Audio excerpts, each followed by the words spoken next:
Hello viewers, இந்த வீடியோவில் என்ன பார்க்க போகிறோம் அப்படின்னா, இப்போ வந்துட்டு நம்மளுக்கு குரூப் 4 எக்ஸாம் நடந்தது. ஸோ நடந்து முடிஞ்சிருச்சு. இனிமேல் அதை மாற்ற முடியாது. ஸோ குரூப் 2 வந்துட்டு இன்னும் கொஞ்ச நாள்லேயே 2 1/2 மந்த்ஸ்லேயே வரப்போகுது. ஆனாலும் வேக்கன்சி வேறு ரொம்ப கம்மியாக இருக்குது.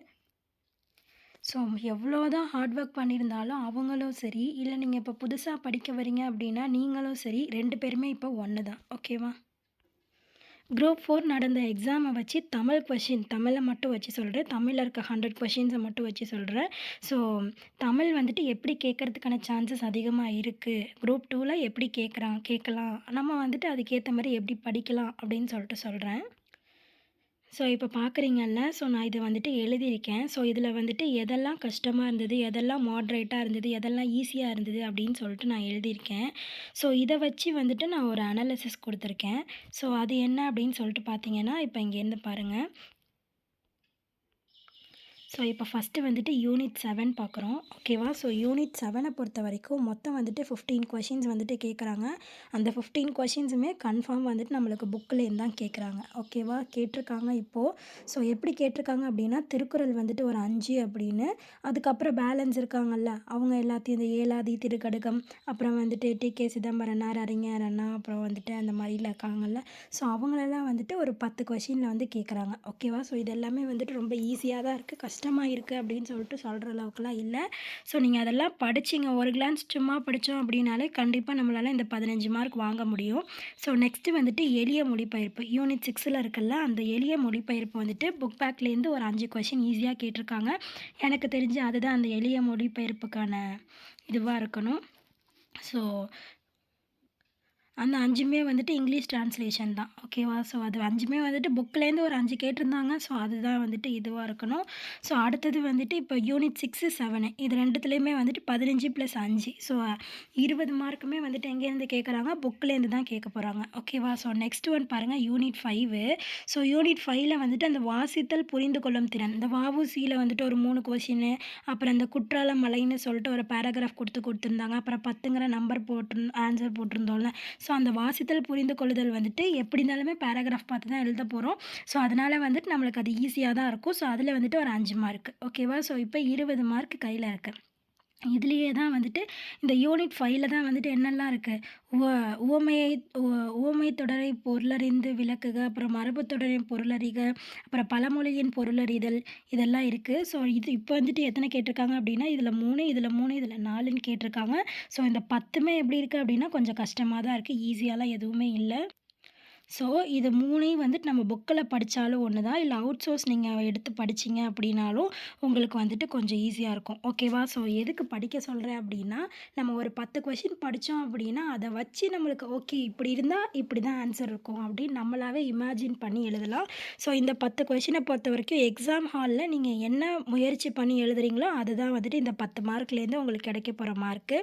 அப்புறம் வந்துட்டு கலைச்சொற்கள். ஸோ இந்த கலைச்சொற்கள் தான் வந்துட்டு என்னென்ன டாபிக்ஸு, சட்டம், மருத்துவம், அறிவியல், கல்வி, மேலாண்மை, புவியியல், ஊடகம், தொழில்நுட்பம், பொருளியல், இதெல்லாம் சொல்லிட்டு வருது. ஸோ இது 10மே வந்துட்டு எப்படி இருக்குது அப்படின்னா கஷ்டமாக தான் இருக்குது. அவங்க இஷ்டத்துக்கு தான் கேட்குறாங்க, எங்கேருந்து கேட்குறாங்கன்னு நமக்கு தெரியவே இல்லை. ஸோ அப்போ இப்போதைக்கு வந்துட்டு இந்த 4 யூனிட் பார்த்துருக்கோமா, ஸோ இதை பொறுத்த வரைக்கும் ஒரு 20 மார்க் வந்துட்டு ஈஸி, அடுத்தது வந்துட்டு ஒரு 20 மார்க் வந்து கஷ்டமாக கேட்டிருக்காங்க. ஓகேவா? ஸோ யூனிட் 3 வந்து எழுதும் திறன். ஓகேவா? ஸோ இந்த எழுதும் திறனில் தான் வந்துட்டு சொற்களை ஒழுங்குபடுத்தி சொற்றொடராக்குதல், அது வந்துட்டு ஒரு தடவை கேட்டிருக்காங்க. ஒரு கொஷின் தான் கேட்டிருக்காங்க. ஸோ என்ன அப்படின்னா, ஒரு திருக்குறளில் 2வது லைனை கொடுத்து அதை வந்துட்டு கேட்டிருந்தாங்க. ஸோ எக்ஸாம்லேயே அப்படி தான் கேட்பாங்க எப்போவுமே. ஸோ அதனால் அதில் வந்துட்டு 2 இருந்தது, 1 இருந்தது, அதுவும் ஈஸி தான். ஸோ கரெக்டாக எழுதியிருப்பீங்க. இதுக்காக தான் வந்துட்டு என்ன பண்ணணும், திருக்குறள் என்னென்னலாம் படிக்கணும் அப்படிங்கிறதையும் நான் கடைசியாக சொல்கிறேன். ஸோ அடுத்தது வந்துட்டு செய்வினை, செய்ப்பாட்டு வினை, தன்வினை, பிறவினை, ஸோ இதெல்லாம் வந்து புக்கிலேயே இருக்குது. அதை படிச்சிங்க அப்படின்னாலே நம்ம கண்டிப்பாக கரெக்டாக ஆன்சர் பண்ணலாம். ஸோ நம்ம வந்துட்டு படிக்கிறோம் அப்படின்னா வெறும் எக்ஸாம்பிளை மட்டும் படிக்கக்கூடாது. படிக்கிறீங்க அப்படின்னா கண்டிப்பாக வந்துட்டு அது வந்துட்டு எப்படி மாறுது, அதோட மீனிங் என்ன அப்படிங்கிறதையும் சேர்த்து படிச்சுக்கோங்க. அடுத்தது ஒருமை பன்மை, அது 3 கேட்டிருக்காங்க, புக்லேருந்து தான் கேட்டிருக்காங்க, ஈஸியாக தான் இருக்குது. அடுத்தது வந்துட்டு ஒலி மரபு வந்துட்டு 2 கேட்டிருந்தாங்க. ஒண்ணு கஷ்டமா இருந்துச்சு. இன்னொன்னு வந்து புக்லயே இருக்குது. ஈஸியா இருந்தது. ஸோ அடுத்தது வந்து மரபு தமிழ்ல 2 கேட்டிருக்காங்க. 2மே வந்துட்டு புக்லேருந்து தான் கேட்டிருக்காங்க. ஈஸியா இருந்தது. அடுத்தது வந்துட்டு நிறுத்தற் குறியீடு வந்துட்டு 2 இருக்கு. புக்லேருந்து தான் அதுவும் ஈஸியா இருக்கு.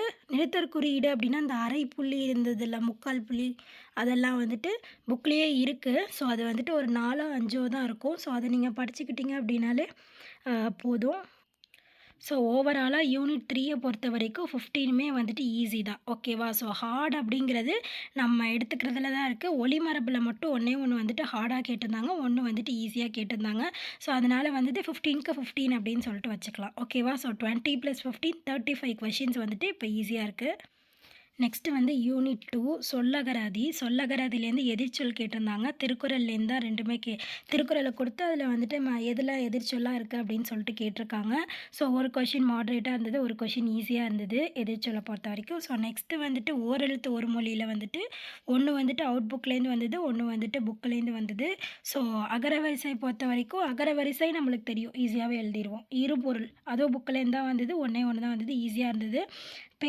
பேச்சு வழக்கு, எழுத்து வழக்கு அது கேட்கவே இல்ல. ஸோ ஒரு அப்படிங்கிற ஒண்ணும் கேட்டிருந்தாங்க. ஸோ அதுவும் ஈஸி தான். அதெல்லாம் இலக்கணம் படிச்சோம் அப்படின்னாலே ஈஸியா தான் இருக்கும். ஒருமை பன்மையில வந்துரும் இதெல்லாம். ஸோ அடுத்தது வந்து சொல்லும் பொருளும்ல வந்துட்டு மொத்தம் வந்துட்டு 5 கொஷினு. மேட்ச் த ஃபாலோவிங்ஸையும் சேர்த்து தான் சொல்றேன். அதில வந்து 2 ஈஸியா இருந்துச்சு. 3 வந்துட்டு ரொம்ப கஷ்டமா இருந்தது. ஸோ சொல்லும் பொருளும் புக்லேயும் படிச்சுக்கோங்க. அதுவும் இல்லாம வெளியிலேயும் சேர்த்து படிச்சுக்கோங்க. ஓகேவா? ஸோ ஊர் மருவு பெயர்கள். ஸோ ஊர் மருவு பெயர்கள் கொஞ்சம் தான். ஸோ அதெல்லாம் நம்ம ஈஸியா படிச்சுருவோம்னு அவங்களுக்கே தெரியும். அதனால மேட்ச்ல ஈஸியா தான் கேட்பாங்க. ஒரு பொருட் பன்மொழி. ஸோ அதுவும் ஈஸியா தான் இருந்தது. ஸோ இப்போ இது வரைக்கும் தான் வந்துட்டு என்ன அப்படின்னா, யூனிட் 2ல இருக்கு. யூனிட் 2ல 15ல பொறுத்தவரைக்கும் என்ன அப்படின்னு பார்த்தீங்கன்னா, ஒரு 10 வந்துட்டு ஈஸியா இருக்கு. ஒரு 5 வந்துட்டு மாட்ரேட் அண்ட் ஹார்ட் அந்த லெவல்ல வந்துட்டு ஒரு 5 இருக்கு. ஓகேவா? ஸோ அப்போ வந்துட்டு ஒரு இது 10க்கு இன்னொரு இது 5க்கு அப்படின்னு சொல்லிட்டு குடுத்துரலாம். பிரித்தெழுதுக, சேர்த்தெழுதுக கஷ்டமா தான் இருந்தது. இப்ப நம்ம கேட்டது கஷ்டமா இருந்தது. ஆனா எப்பவுமே கஷ்டமா இருக்குமா அப்படின்னு கேட்டிங்கன்னா, அது டவுட்டு தான்.